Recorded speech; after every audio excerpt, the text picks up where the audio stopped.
What's up, everybody? Welcome back to the Live with Brandon Blakeney podcast. Of course, I am your host, Brandon Blakeney, aka Brandon Lee TV. No, I got another banger for you, so kick back, relax, and come take a ride with me. You are now locked into the Live with Brandon Blakeney podcast. Here is your host, Brandon Blakeney. With women's college hoops starting up this season, it is that time of year. I know y'all have locked in on the few previews I've done. We started with South Carolina, went to LSU, went to Iowa. Now we got to preview the schedule and the team and the talent of those Uconn Huskies, who could be the biggest threat to South Carolina's repeat run as a national champion this season. If the injury bug can be avoided, that is the biggest question mark about Uconn. Now, they've made some changes to the strength and conditioning program. They've made some changes to the athletic training staff, and in hopes to keep everybody healthy. I mean, they lost 6 or 7 players to season-ending injuries last year, and it decimated this roster. But Coach Gino Auriemma gets the crown jewel of his team, Paige Bueckers, back, and she is playing with an absolute mob this year. South Carolina is going to be a juggernaut, but Uconn should be right there at number 2 at full string. And the best part about this whole thing is we get to see these two squads match up.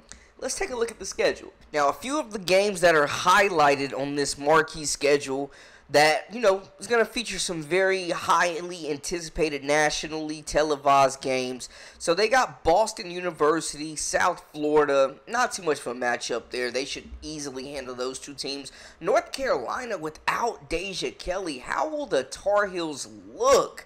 That is going to be a question. They should still return a good bit of talent. It's going to be a lot on Alyssa Utsby this year. Gak Dang as well. They got some freshmen coming in, but this should be a solid test for Uconn. Farley Dickinson, Oregon State, Ole Miss, or Boston College.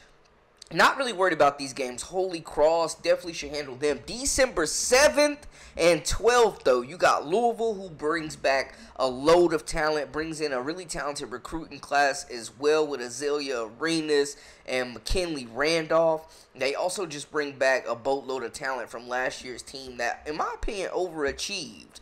They lost Haley Van Lith, so people weren't sure how this team was going to turn out, but Louisville definitely overperformed last year, in my opinion. They bring back a really talented team. They will be one of the top teams in the ACC. My dark horse for the national championship, Notre Dame. Oh my goodness. When you talk about the reigning ACC Player of the Year in Hannah Hidalgo, they get All-American guard Olivia Miles back. This could be, along with Sonia Citron, the most talented backcourt in the entire nation next year. Or this season, I should say. Kate Koval, the big center. They get the freshman McDonald's All-American. They lacked size last year. She could cause issues next to Maddie Westbeld for Uconn. Notre Dame is a legitimate top 5 team, and this is going to be a heck of a backcourt matchup. They're going to need the guards to really step up in this one, man, because Hidalgo, Citron, Olivia Miles is no joke. And then, Big East play, man, they definitely shouldn't have any troubles. There's not much competition. You lose Lucy Olsen out of there, so Villanova's going to be done. You still got Marquette, there's not really a lot. But I will say, man, I know I mentioned Notre Dame would probably be their toughest game of the year as far as December. But we can't overlook USC either. Iowa State and USC, you get Audie Crooks back. You get Addie Brown. They've added some shooters. Crooks is one of the best bigs in the nation. Had a 40-point game last year in the NCAA tournament. Sent Cam Brink packing with the Stanford Cardinals. She is in better shape. Great touch, physical specimen, elite low post finisher, has continued to just improve in every aspect of the game. She will be one of the top sophomores and top post players in the league, in the entire country next season. And then you got a juggernaut of USC, right? I mean, Juju Watkins, dominant. This is going to be the matchup that we want to see. Now, I know Notre Dame is going to be a very tough matchup. USC could also be it could be a tougher matchup. We'll have to see how rosters are looking, but USC absolutely loaded. Juju Watkins, Talia Von Ohoffen, Kiki Ariapan, Kennedy Smith, Kaylee Hegel, like they're bringing Raya Marshall. They have brought in a mob to play with Juju Watkins, and this is going to be a testament to the Player of the Year race, in my opinion. It's going to come down, it feels like, to Juju and Paige Bueckers for Player of the Year, and seeing these two square off head-to-head is going to be a major matchup. So I will say the conference is weak. The Big East is weak. Uconn's going to run all up and through it. But Iowa State, Notre Dame, South Carolina, USC, they are going to be absolutely battle-tested by the time the NCAA and tournament comes around. I'm going to tell you that right now. But then you got to fast forward a little bit. Tennessee, we'll see. You know, new era, new coach, we'll see.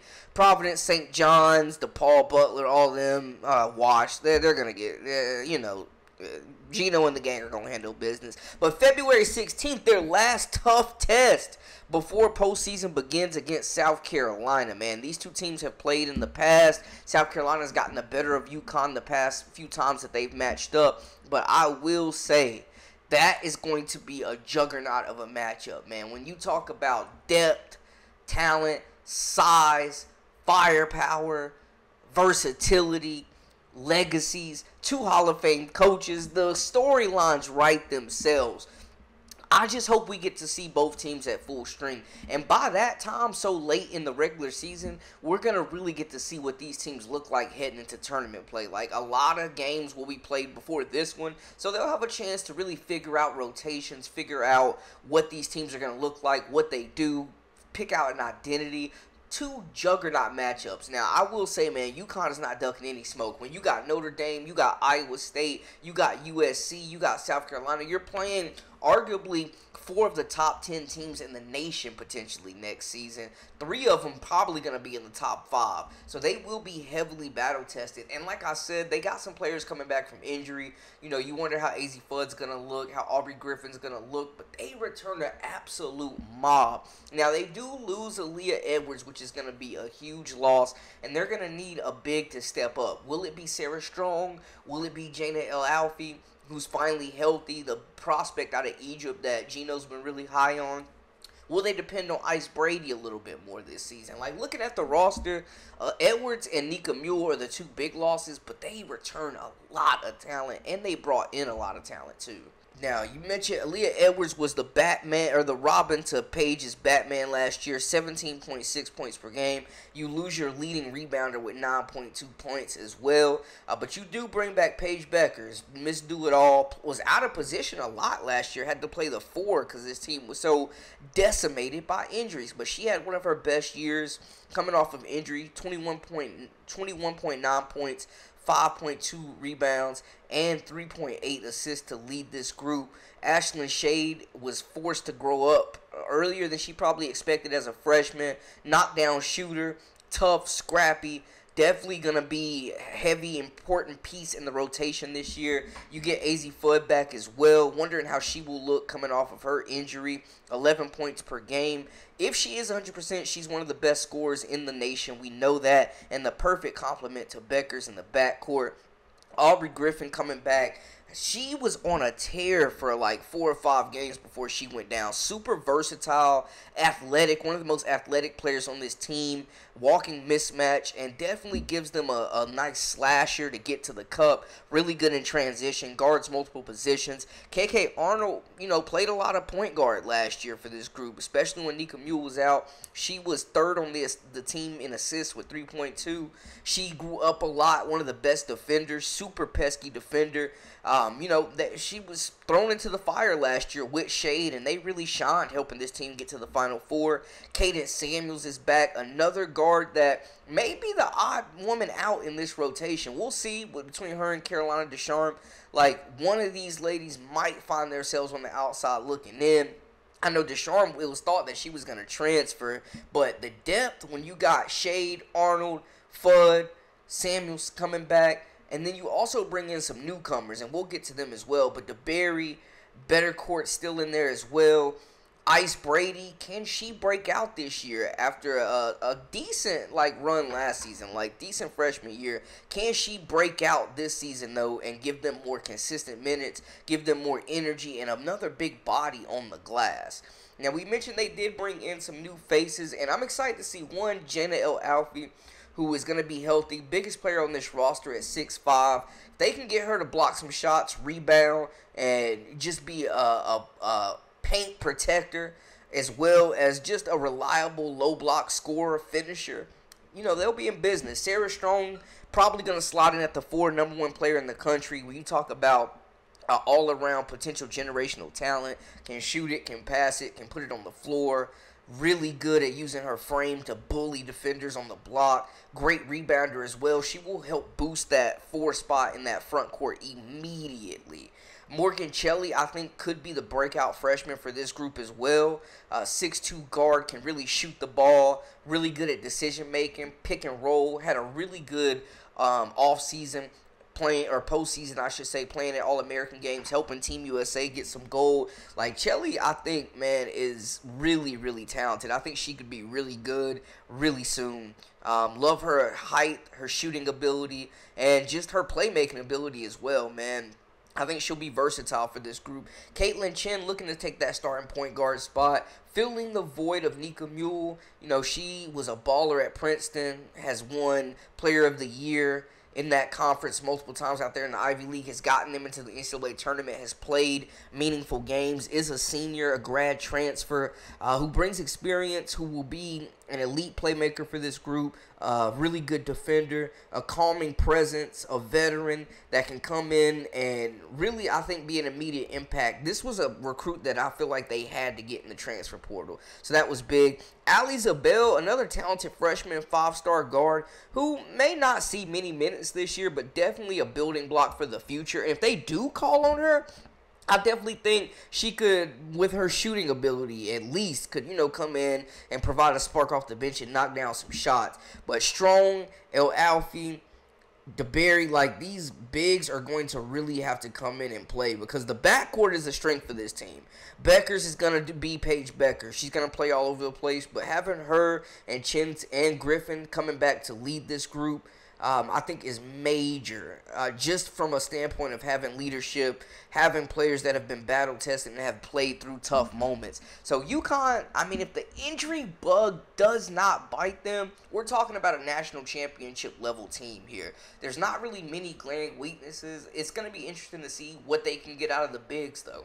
Sarah Strong, I think, is a player that they could run the offense through for stretches of time. And they got a nice blend of youth as well as veterans coming back. But, I mean, this team we're talking is 10, 11, 12 players deep. They may have to play small at times and rely on their speed as well as three-point shooting. But I think even if they do have some injuries this year, they're better equipped to handle it. And we're talking about a team that people are saying had a down year last year that made the Final Four. I'm just saying. I think Uconn will be in the running. I think they will have no trouble winning another Big East title. I think they will be playing. I could see them playing South Carolina in the national championship game. I love that Coach Gino Auriemma has put together a tough non-conference slate to really battle test this team against some of the quality, some of the best teams in the nation that they could see in the NCAA tournament as well. So I'm excited to see it. Definitely got that Notre Dame game, USC game, and South Carolina game circled. Y'all let me know how y'all feel in the comments, though. Talk to me.